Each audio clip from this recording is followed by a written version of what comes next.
Hello my viewers, कैसे हैं आप सब। Welcome back to my channel. I hope आप सब अच्छे होंगे और अपनी तैयारी अच्छे से कर रहे होंगे। यहाँ पर हम करने वाले हैं सीटेट के लिए हिंदी की पैराग्राफ और साथ में उसकी पैडागोजी भी, और इंग्लिश की पैडागोजी भी साथ में ही करने वाले हैं। अगर आप चैनल पर नए हैं और आपने अब तक कोई वीडियो नहीं देखी है तो प्लीज़ जाइए चैनल को सब्सक्राइब कीजिए और पुरानी सारी वीडियो देख लीजिए।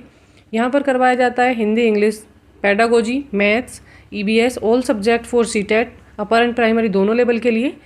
तो देर न करते हैं, अब आते हैं हिंदी और इंग्लिश की पैडागोजी पर। पहले कर लेते हैं एक पैराग्राफ को सोल्व। देख लेते हैं पैराग्राफ में क्या दिया है। पैराग्राफ में बोल रहे हैं कि मनुष्य जो है एक सामाजिक प्राणी है और क्या होता है, सदैव अपनी इच्छाओं की पूर्ति में लगा रहता है और इच्छाएं जो हैं उसकी कभी पूरी नहीं होती हैं, एक के बाद एक दूसरी जन्म लेती रहती है। इस प्रकार इच्छाओं का अनावरत क्रम चलता रहता है और यही इच्छाएं क्या है, मनुष्य के दुख का कारण है। उसे दुख होता रहता है कि उसकी ये बात पूरी नहीं हुई, उसकी ये इच्छा पूरी नहीं हुई।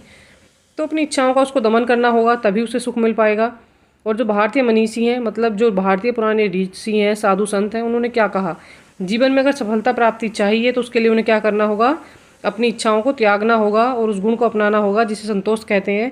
अर्थात संतोष के भाव को अपनाना होगा, जिससे क्या होता है, आदमी को सुख की प्राप्ति होती है और जो लोभ है उससे मुक्ति मिल जाती है। संतोष के मार्ग पर चलकर ही व्यक्ति क्या होते हैं, महान पुरुष बनते हैं। जिन व्यक्तियों की कोई इच्छाएं नहीं होती, जिनमें संतोष भरा होता है, तो वो व्यक्ति कैसे हो जाते हैं, वो महान पुरुष बन जाते हैं, महापुरुष बन जाते हैं। चलिए आते हैं क्वेश्चन नंबर 1 पर। एग्जाम्पल के तौर पर समझ लेते हैं कि जैसे रामचंद्र जी ने क्या किया था, अपना सारा राजपाट का मोह त्याग दिया था और 14 वर्षों का वनवास काटा था। तो उन्हें क्या हो गया था, सुख की प्राप्ति हुई थी और उन्हें वो क्या कहलाए थे, महापुरुष कहलाए थे, आदि पुरुष कहलाए थे। और इसी कारणवश कहलाए थे क्योंकि उन्होंने अपनी इच्छाओं का दमन कर दिया था। तो चलिए देख लेते हैं क्वेश्चन नंबर 1 पर क्या कह रहे हैं।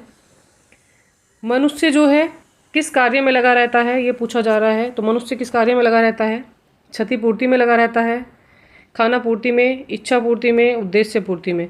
तो यहाँ पर जो राइट आंसर हो जाएगा वो हो जाएगा पैराग्राफ के अकॉर्डिंग ऑप्शन नंबर बी, इच्छा पूर्ति में। मनुष्य जो है अपनी इच्छा पूर्ति में लगा रहता है और इसी वजह से वह उसका दुख का कारण बना रहता है। आप जब भी पैराग्राफ सॉल्व करें तो इस बात का ज़रूर ध्यान रखें कि जो क्वेश्चन पूछे गए हैं उनका आंसर जितना हो सके आप पैराग्राफ से ही दें, अपने शब्दों में अपनी तरफ से कोई आंसर न दें, वरना छोटे छोटे चेंजेस की वजह से भी क्वेश्चन के आंसर जो हैं वो गलत हो जाते हैं। हम कुछ समझते हैं और हम वो उसी में अपने शब्दों को में लिख देते हैं, पर वो गलत माना जाता है। जो पैराग्राफ में पूछा गया केवल उसी का आंसर पैराग्राफ से ही दें। चलिए आते हैं नेक्स्ट पर। क्वेश्चन नंबर है 2, इच्छाएँ कभी पूरी नहीं होती क्योंकि। तो इच्छाएँ क्यों पूरी नहीं होती हैं, देख लेते हैं ऑप्शन क्या दिए हैं। इच्छाएं कभी पूरी नहीं हो सकती, ये कह रहे हैं, ये बात तो गलत हो जाएगी। इच्छाएं पूरी होती रहती हैं और एक के बाद एक नई आती रहती है, एक के बाद एक नई इच्छा जन्म लेती है। तो जी हाँ, ये बात बिल्कुल सही है। इच्छाएं अमर हैं और उनकी पूर्ति संभव नहीं, अमर नहीं है। इच्छाएं पूरी हो जाती हैं, फिर दूसरी उसकी जगह नई आ जाती है, उस जन्म ले लेती है। किसी भी इच्छा को पूरा नहीं किया जा सकता, इच्छा को पूरा किया जा सकता है तभी तो नई इच्छाएं आती हैं, जब पुरानी इच्छाएं पूरी हो जाती हैं। तो यहाँ पर जो राइट ऑप्शन है और वो है यहाँ पर option number B is the right answer. एक के बाद एक क्या होता है, इच्छाएं जन्म लेती हैं। अर्थात व्यक्ति का क्या होता है, मन जो है विचलित होता रहता है। कभी उसको लगता है कि मेरे पास बड़ी कार हो, घर हो। जैसे ही कार और घर मिल जाता है, वह क्या चाहता है कि उसकी जॉब और अच्छी हो जाए, विदेश जाए घूमने के लिए। तो इस तरह से कुछ ना कुछ उसका चलता रहता है। चलिए आते हैं नेक्स्ट पर। क्वेश्चन नंबर है यहाँ पर 3 में पूछा जा रहा है, निम्नलिखित में से कौन सा जीवन के विनाश का कारण नहीं है। तो बात देख लेंगे यहाँ पर क्या पूछ रहे हैं, नहीं पूछ रहे हैं, और आप ये चीज़ ध्यान रखेंगे। अक्सर इसी की वजह से बच्चे क्वेश्चन में गलती कर पाते हैं और पेपर में उनके जो नंबर हैं वो कम आते हैं, क्योंकि क्वेश्चन को वो ढंग से पढ़ते नहीं हैं, तो आंसर भी गलत हो जाता है। यहाँ देख लेते हैं, क्रोध जो है विनाश का कारण नहीं है। जी हाँ, ये है, तो इसलिए गलत हो जाएगा। यहाँ हमें नहीं से मैच करना है। मोह भी है, लाभ भी है, ये तीनों जो हैं जीवन के विनाश के कारण है। और उन्होंने पूछा नहीं है, तो नहीं है के हिसाब से संतोष जो है जीवन के विनाश का कारण नहीं है। उल्टे जीवन के जो प्रगति का कारण है वह संतोष है। अगर आपके अंदर संतोष होगा तो आप अपने जीवन में प्रगति कर पाएंगे। आपकी इच्छाएं कम होंगी तो आप सुख का जीवन व्यतीत कर पाएंगे। तो यहाँ पर जो ऑप्शन नंबर डी है वो करेक्ट हो जाता है। चलिए आते हैं इसी के साथ नेक्स्ट पर। क्वेश्चन नंबर है 4 में दिया है, गद्यांश के अनुसार मनुष्य का दुश्मन कौन है। तो मनुष्य का दुश्मन कौन है ये बताना है। यहाँ पर कौन होता है मनुष्य का दुश्मन, देख लेते हैं। क्रोध है, वैराग्य है, निराश्य है या लालच है। तो यहाँ पर आंसर हमें देना है, कौन मनुष्य का दुश्मन बन जाता है। जी हाँ, ऑप्शन नंबर डी करेक्ट हो जाएगा। लालच जो होता है मनुष्य का दुश्मन बन जाता है। उसकी लालसाएं बढ़ती रहती हैं दिन प्रतिदिन। अगर उसको एक चीज़ मिल जाती है फिर वो चाहता है कि, अगर उसने एक अच्छा घर ले लिया है तो उसकी इच्छा है कि उसको कार भी लेनी है। फिर उसकी इच्छा है कि उसके बहुत सारे नौकर भी हों घर में जो काम करने वाले हों, तो जो है उसका लालच वो बढ़ता रहता है और उसकी इच्छाएं कभी समाप्त नहीं होती हैं। तो यहाँ पर जो ऑप्शन नंबर डी है ये करेक्ट हो जाएगा। मनुष्य का दुश्मन लालच होता है।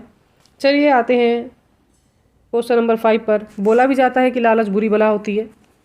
चलिए आते हैं 5 पर, देख लेते हैं। गद्यांश के अनुसार वे ही मनुष्य महान बन सकते हैं जो, तो कौन व्यक्ति महान बन पाते हैं, ये क्वेश्चन में पूछा जा रहा है। देख लीजिए। परिश्रम के बल पर सफलता प्राप्त करते हैं वे महान बनते हैं। अपनी राह स्वयं चुनते हैं वे महान बनते हैं। जो प्रत्येक स्थिति में संतुष्ट रहें वो महान बनते हैं। जो अपने भाग्य का स्वयं निर्माण करते हैं वो महान बनते हैं। तो यहाँ पर सारे पॉजिटिव ऑप्शन है, पर जो सबसे करेक्ट और सुटेबल आंसर यहाँ हो जाने वाला है वो है ऑप्शन नंबर सी। जो प्रत्येक स्थिति में क्या रहें, संतुष्ट रहें, तो वो जो लोग हैं क्या बन जाते हैं, वो महान बन जाते हैं, अर्थात उनकी इच्छाओं का दमन हो जाता है, तो वो महान व्यक्तियों की श्रेणी में आ जाते हैं। चलिए आते हैं नेक्स्ट पर। क्वेश्चन नंबर है 6 में देख लेते हैं। मुक्ति शब्द का विलोम शब्द पूछा है। मुक्ति माने क्या होता है?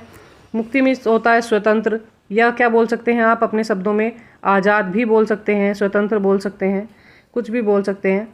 तो मुक्ति का स्वतंत्र होता है समानार्थी, और यहाँ पर पूछा है इसका विलोम, तो हमें विलोम बता देना है। विलोम क्या होएगा? मुक्ति का जो समानार्थी है क्या है? स्वतंत्र है, और इसका जो उल्टा शब्द होता है, इसका जो विपरार्थी होता है वो क्या हो जाएगा? विलोम शब्द बंधन हो जाएगा। मुक्त में आज़ाद और बंधन में बंधे होना। तो यहाँ पर इसका विलोम ही पूछा था, वही हमें बताना है। तो यहाँ पर राइट आंसर हो जाएगा ऑप्शन नंबर बी। चलिए आते हैं नेक्स्ट पर। Question number 7। इच्छा में इक प्रत्यय लगाने पर बनेगा। इच्छा में हमें इक प्रत्यय लगाना है और क्या बनता है फिर उसके बाद? इच्छा में इक लगाते हैं तो क्या हो जाएगा? ऐच्छिक हो जाता है। तो यहाँ ऑप्शन देख लेते हैं कौन सा, इच्छिक, ऐच्छिक, इच्छिक या ऐच्छिक। तो यहाँ पर जो राइट आंसर है वो हो जाएगा हमारा ऑप्शन नंबर बी हो जाएगा यहाँ पर राइट। ऐच्छिक हो जाता है ए, और यहाँ पर लगाना इच्छा इक, इच्छाइक, तो ऐच्छिक बोलते हैं इसको। चलिए ऑप्शन नंबर बी जो है करेक्ट हो जाता है। आते हैं नेक्स्ट पर। Question number 8। जब बच्चे शब्द हाव भाव के संयोजन के बाद दो शब्दीय वाक्यों जैसे माँ जूता, दादी साथ, मैं भी आदि वाक्य द्वारा अभिव्यक्ति करते हैं, तो ये किसका उदाहरण है? बच्चे क्या कर रहे हैं? एक साथ दो शब्द बोल रहे हैं, उनको मिला मिलाकर बोलना सीख रहे हैं। कैसे? मैं भी, पानी पीना, खाना खाना, तो इस तरह की बातें बच्चा बोल रहा है। तो ये किसका उदाहरण है? ऑप्शन देख लेते हैं। यहाँ जो ऑप्शन दिए हैं वो दिए हैं दो शब्दीय संक्षिप्त भाषा। ये दो शब्दों की संक्षिप्त भाषा है। कुंजन है, बबलाना है या रोना है? रोना नहीं है। बबलाना होता है काका काका, गागा गागा, मामा माँ की शब्द की बार बार, या पापा पापा शब्द की बार बार क्या करता है? आवृत्ति करता रहता है। कुंजन होता है जैसे बच्चे बोलते हैं बचपन में, कुछ बोलते नहीं है, सब माँ इस तरह से कहते हैं, चिल्लाते रहते हैं थोड़ा, तो वो होता है कुंजन। और यहाँ पर पूछा जा रहा है, बच्चा बोल रहा है दो शब्द, तो ये हो जाएगा दो शब्दीय संक्षिप्त भाषा हो जाएगी। ऑप्शन नंबर ए जो है ये करेक्ट हो जाएगा, क्योंकि बच्चा इसमें भाषा बोल रहा है, उसको भाषा ज्ञान आ चुका है और वो केवल क्या बोल पा रहा है? दो शब्द ही बोल पा रहा है। तो ये दो शब्दीय संक्षिप्त भाषा हो जाती है। क्या दिया है? निम्नलिखित में से कौन सी पहल विद्यार्थियों को अधिकांश मुख्य भारतीय भाषाओं की उल्लेखनीयता से परिचित करवाएगी? भारत में बहुत सारी भाषाएं बोली जाती हैं, तो ये कह रहे हैं कि मुख्य भारतीय भाषाओं से परिचित बच्चा कैसे होगा, या उसकी एकता से बच्चा कैसे परिचित होगा कि यहाँ पर सभी तरह की भाषाओं को मान्यता मिलती है, सभी भाषाओं को सम्मान मिलता है। तो उसके लिए क्या करना होगा? स्वच्छ भारत का अभियान चलाना होगा। तो जी नहीं, यहाँ तो स्वच्छता की बात हो रही है, यहाँ कोई भाषा की बात नहीं हो रही। एक भारत श्रेष्ठ भारत की बात हो रही है, इससे बच्चा परिचित हो जाएगा। या सर्व शिक्षा अभियान, तो सर्व शिक्षा अभियान तो सभी को पढ़ाने के लिए है, जो बच्चे नहीं पढ़ पाते उनके लिए है। डिजिटल इंडिया कैंपेन की चलाया जाएगा, उससे बच्चा एकता के बारे में जान पाएगा, भाषा एकता के बारे में। जी नहीं, यहाँ पर जो राइट आंसर है वो है हमारा ऑप्शन नंबर बी, एक भारत सर्वश्रेष्ठ भारत। यही बात जो है बच्चा अगर समझ पाता है तो भारतीय भाषाओं की एकता के बारे में जान पाएगा। ऑप्शन नंबर बी हो जाता है करेक्ट। आते हैं नेक्स्ट पर। क्वेश्चन नंबर है 10। निम्नलिखित में से कौन सा संकेत कूट को बनाने वाला एनकोडर होता है? तो एनकोडर कौन होता है? जो कोडर होता है वो कौन होता है? वो प्रेषक होता है। ऑप्शन देख लेते हैं, प्रेषक, संकेतक, धारा या चैनल, या ग्रहणकर्ता। तो यहाँ पर जो राइट आंसर हो जाएगा वो हो जाएगा हमारा प्रेषक। प्रेषक को बोलते हैं हम कोडर या एनकोडर। ऑप्शन नंबर ए हो जाता है करेक्ट। आते हैं नेक्स्ट पर। क्वेश्चन नंबर है 11। क्वेश्चन नंबर 11 में देख लेते हैं, प्रत्येक व्यक्ति के पास भावनाएं, अनुभूतियां, विचार और सभी अपने जीवन के अनुभवों को व्यक्त करना चाहते हैं। भाषा के प्रयोग द्वारा व्यक्ति स्वयं को अभिव्यक्त करते हैं। इस स्थिति में भाषा का कौन सा प्रक्रिया संलग्न है या सम्मिलित है, हमें ये बताना है। तो अगर हम अपनी भाषा को बात व्यक्त करते हैं, अपनी भावनाओं को व्यक्त करते हैं, तो वो उसको क्या बोला जाता है? उसको बोला जाता है अभिव्यक्ति। चलिए ऑप्शन देख लेते हैं क्या है। अभिव्यक्ति है, सूचनात्मक है, अंतःक्रियात्मक है, संरक्षण है। किसी चीज़ का संरक्षण नहीं हो रहा है, कोई अंतःक्रिया नहीं हो रही है, कोई सूचना नहीं दी जा रही है। अपनी बात को कहना, अपने शब्दों में कोई अपनी बात कहना, सामने वाले की बात सुनना, अपनी अभिव्यक्ति रखना, उसको अभिव्यक्त करना कहते हैं या उसको अभिव्यक्ति कहते हैं। तो यहाँ पर जो राइट हो जाएगा वो हो जाएगा हमारा option number A is the right answer. आते हैं इसी के साथ नेक्स्ट पर 12, क्वेश्चन नंबर 12 में देख लेते हैं क्या दिया है। निम्नलिखित में से कौन सी तकनीक भाषा उच्चारण सिखाने के लिए प्रयुक्त नहीं की जा सकती? तो भाषा का उच्चारण अगर हमें कराना है तो कौन सी तकनीक है जो इसमें से यूज़ नहीं कर सकते हैं हम?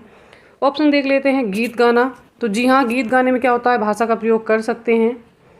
कविता का पाठ, ये भी हो सकता है। स्वसर पाठन, मतलब जिसमें हम बोलने का कार्य कर रहे हैं उसमें हम भाषा तकनीक का उच्चारण माना जा सकता है। बात उच्चारण की हो रही है तो बोलना उच्चारण से ही संबंधित है। और यहाँ पर है कहानी लिखना, तो इसमें कोई उच्चारण नहीं, कोई भाषा का प्रयोग नहीं। यहाँ पर केवल जो गतिक कौशल है उसका यूज़ हो रहा है, केवल हाथ का यूज़ हो रहा है लिखने के लिए। तो ऑप्शन नंबर डी जो है ये करेक्ट हो जाएगा, क्योंकि यहाँ पर नेगेटिव पॉइंट पूछा तो हमें नेगेटिव ही बताना है। Option number D is the right answer. चलिए आते हैं नेक्स्ट पर, क्वेश्चन नंबर 13। क्वेश्चन नंबर 13 में देख लेते हैं। The ability to think about language as a system is called. हम क्या करते हैं, भाषा प्रणाली के बारे में क्या है हम सोचते हैं तो उसको हम क्या कहते हैं बताइएगा। तो ये क्या कहलाती है? ऑप्शन देख लेते हैं। मेटालिंग्विस्टिक अवेयरनेस या डिस्कोर्स एनालाइज। ऑप्शन देख लेते हैं। सी में क्या दिया है? सी में दिया है बाइलिंगुअल अवेयरनेस या कंटेंट एनालाइज। तो यहाँ पर जो राइट आंसर हो जाएगा वो होने वाला है, इसको बोलते हैं हम, ऑप्शन नंबर ए करेक्ट हो जाएगा। इसको बोलते हैं मेटालिंग्विस्टिक अवेयरनेस, या क्या बोला जाता है इसको, धातु भाषा जागरूकता बोलते हैं इसको, धातु भाषा जागरूकता। और ये क्या होती है, इसके अंतर्गत क्या होता है? मान लीजिए आपने एक पैराग्राफ लिखा है और आपने उसमें कुछ सेंटेंस लिख दिए हैं और उसमें क्या है कि जो उसमें लाइन है, मान लीजिए 4, 5 और 6, 3 लाइनें आपने ऐसी लिख दी हैं जो क्या हैं, जिनकी कोई वैल्यू नहीं, या जिन सेंटेंसों का कोई खास यूज़ नहीं जो आपने लिखे हैं। तो आप दोबारा से पुनः से उन पर विचार करके उन्हें दोबारा लिख सकें। इसी चीज़ को क्या कहते हैं? मेटालिंग्विस्टिक कहते हैं, अर्थात धातु भाषा जागरूकता कहते हैं या अवेयरनेस कहते हैं। तो ऑप्शन नंबर ए जो है ये हो जाएगा हमारा करेक्ट। चलिए आते हैं क्वेश्चन नंबर 14 पर। 14 में देख लेते हैं। 14 में दिया हुआ है यहाँ पर, which of the following is the smallest unit of sound. तो साउंड की सबसे छोटी ध्वनि के बारे में पूछ रहे हैं। तो आई थिंक आपको पता भी होगा, ये हिंदी में भी आता है और इंग्लिश में भी सेम क्वेश्चंस बनते हैं। लैंग्वेज के जो क्वेश्चंस आते हैं वो इतने टफ नहीं होते। अगर आप हिंदी के कर पाते हैं तो आप इंग्लिश के भी इजीली कर पाएंगे, बस क्वेश्चन को समझने की बात होती है। तो यहाँ पर देख रहे हैं कि जो साउंड की सबसे छोटी ध्वनि होती है, ध्वनि की जो सबसे छोटी इकाई है वो क्या है? तो इसको क्या बोलते हैं? फोनिम बोलते हैं, मॉर्फोलॉजी बोलते हैं, सिंटैक्स बोलते हैं, या सीमेंटिक बोलते हैं। तो यहाँ पर क्या बोलते हैं आप देख लीजिए, ऑप्शन क्या हो जाएगा करेक्ट। यहाँ जो राइट आंसर हो जाएगा वो हो जाएगा फोनिम। फोनिम बोलते हैं जो ध्वनि की सबसे छोटी इकाई होती है उसको। और इसको हम हिंदी में क्या बोलते हैं? इसको हम हिंदी में बोलते हैं स्वेनिम। और स्वेनिम आप जानते ही होंगे क्या होते हैं, अगर नहीं जानते हैं तो चलिए मैं बता देती हूँ स्वेनिम शब्द कौन से होते हैं। तो जो स्वेनिम शब्द होते हैं वो क्या होते हैं? वो होते हैं जैसे स, क, च, अ। तो जो ये शब्द होते हैं और इनको मिलाकर हम नया शब्द बना सकते हैं। जैसे चे और आ को मिलाकर क्या बना सकते हैं? चा। स, आ को मिलाकर क्या बना सकते हैं? शा। तो आप इस तरह के शब्दों का अगर निर्माण कर सकते हैं, इस तरह की ध्वनियों का निर्माण कर सकते हैं। तो यही क्या होती हैं, जो होती हैं स्वेनिम होती हैं, छोटी इकाइयाँ होती हैं ध्वनि की सबसे। यहाँ पर ऑप्शन नंबर ए जो है करेक्ट हो जाता है।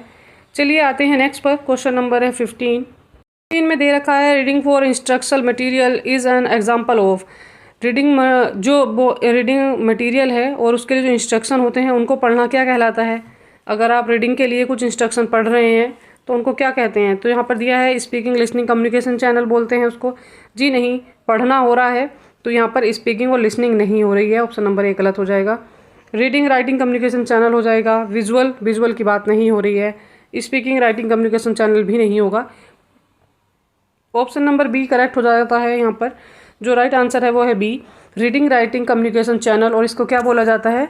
इसको बोला जाता है कि पढ़ना या लिखना पढ़ना बातचीत का माध्यम जो बनता है वो बनता है। उसके रीडिंग के लिए जो आता है वो यही आता है, लिखना और पढ़ना बातचीत का माध्यम का साधन बनते हैं। तो ऑप्शन नंबर बी जो है वो करेक्ट हो जाएंगे। आते हैं नेक्स्ट पर, क्वेश्चन नंबर है 16। देख लेते हैं 16 में क्या है। यहाँ पर दिया है क्वेश्चन में, the example of asynchronous learning is. Asynchronous learning क्या होती है हमें बतानी है। इसको हम क्या बोलते हैं? इसको हम बोलते हैं अतुल्यकालिक सीखना या अतुल्यकालिक, हाँ जी, अतुल्यकालिक लर्निंग भी बोलते हैं इसको, अतुल्यकालिक सीखना। ऑप्शन देख लेते हैं क्या दिया है। इंस्टेंट मैसेजिंग, वीडियो कॉन्फ्रेंसिंग, या दे रखा है यहाँ पर इंस्टेंट चैट। तो ये कुछ नहीं होता है, ये होता है ऑप्शन नंबर डी, ये होता है टेक्स्ट बुक। टेक्स्ट बुक्स के द्वारा ही क्या करते हैं हम एसिंक्रोनस लर्निंग को कर सकते हैं। इसमें क्या होता है कि आपको 1 हफ्ते का टाइम दिया जाता है और उसमें आप क्या करते हैं, आपको बुक दी जाती हैं, आपको उसी बुक से सारे पैराग्राफ वगैरह जो आपको रीड करना है, कुछ बनाना है, कोई टॉपिक चूज़ करके उसके ऊपर कुछ लिखना है, तो वो आप एक बुक के अंदर अंदर ख़त्म कर सकें। इसको तुल्यकालिक सीखना बोला जाता है। वो भी उसके लिए बहुत कम समय मिलता है, 1 सप्ताह का समय मिलता है। तो यहाँ पर जो ऑप्शन नंबर डी है वो राइट हो जाएगा और ये कार्य होता है टेक्स्ट बुक के द्वारा। चलिए आते हैं नेक्स्ट पर। When the teacher refers to the rules for engaging an appropriate and effective communication in their class, then he / emphasize on। तो क्या emphasize करना चाह रहा है टीचर, तो हमें ये बताना है। चलिए इसके ऑप्शन देख लेते हैं क्या है। प्रेगमेटिक्स है या सीमेंटिक्स है ये, या यहाँ पर क्या है, फोनोलॉजी है या मार्फोलॉजी है। तो यहाँ पर जो राइट ऑप्शन हो जाएगा वो क्या हो जाएगा, यहाँ पर प्रेगमेटिक्स हो जाएगा। ऑप्शन नंबर ए करेक्ट हो जाएगा। और ये क्या होता है, यहाँ पर टीचर क्या करना चाह रही है, उन पर रूल रेफ़र कर रही है उनको व्यस्त रखने के लिए और उनको जो है प्रतिभाशाली बनाने के लिए, कम्युनिकेशन को उनकी उभारने के लिए, प्रगतिशील बनाने के लिए। तो ये होता है व्यवहारिक दृष्टिकोण, ये यथार्थवादी भी बोल सकते हैं आप इसको। उनको क्या करना होगा, एम्फेसाइज करना होगा, उनको अपनाना होगा कि आप व्यवहारवादी जो होता है दृष्टिकोण होना चाहिए या यथार्थवादी दृष्टिकोण जो है अपनाना पड़ेगा, तो ही बच्चे इफ़ेक्टिवनेस कर पाएंगे अपनी कम्युनिकेशन में।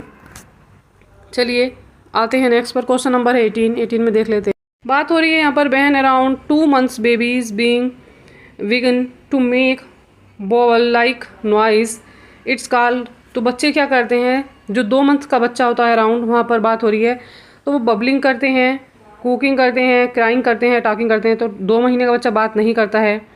क्राइंग की बात नहीं चल रही है, यहाँ पर बात चल रही है जो बोबल्स होते हैं, हमारे बोबल्स होते हैं, उनका साउंड निकाल रहा है बच्चा। तो उसको बबलाना भी नहीं बोलते हैं, बबलिंग नहीं बोलते हैं। बबलिंग का अर्थ होता है जैसे बच्चा बोलता है पा पा पा, माँ माँ माँ, ये बबलिंग होती है, तो ये भी नहीं होगा। यहाँ पर हो जाएगा कुकिंग। और कुकिंग क्या होती है, कुकिंग होती है ऐसे जैसे बच्चा बोलता है मा, तो इस तरह के जो साउंड निकालता है, बोबल्स रिलेटेड जो साउंड निकालता है उसको कुकिंग बोलते हैं। तो यहाँ पर जो हो जाएगा ऑप्शन नंबर बी हो जाएगा हमारा right. B is the right answer. चलिए इसी के साथ आज की क्लास कंप्लीट होती है। आई होप आपको क्लास अच्छी लगी होगी और अगर आप चैनल पर नए हैं तो आप प्लीज़ चैनल को सब्सक्राइब करिए और प्लेलिस्ट में जाकर पुरानी सारी वीडियो देख लीजिएगा। यहाँ पर हम इंग्लिश, हिंदी, पेडागोजी साथ में कराती हूँ मैं। पेडागोजी और जो होती है बेसिक वाली और अपर एंड प्राइमरी दोनों लेवल की प्रिपरेशन करा रही हूँ मैं। मैथ्स की क्लासेस भी कराती हूँ। तो प्लीज़ चैनल को सब्सक्राइब कीजिए, आपके सब्सक्रिप्शन से हमें मिलता है मोटिवेशन। तो चैनल को सब्सक्राइब कीजिएगा। Thank you.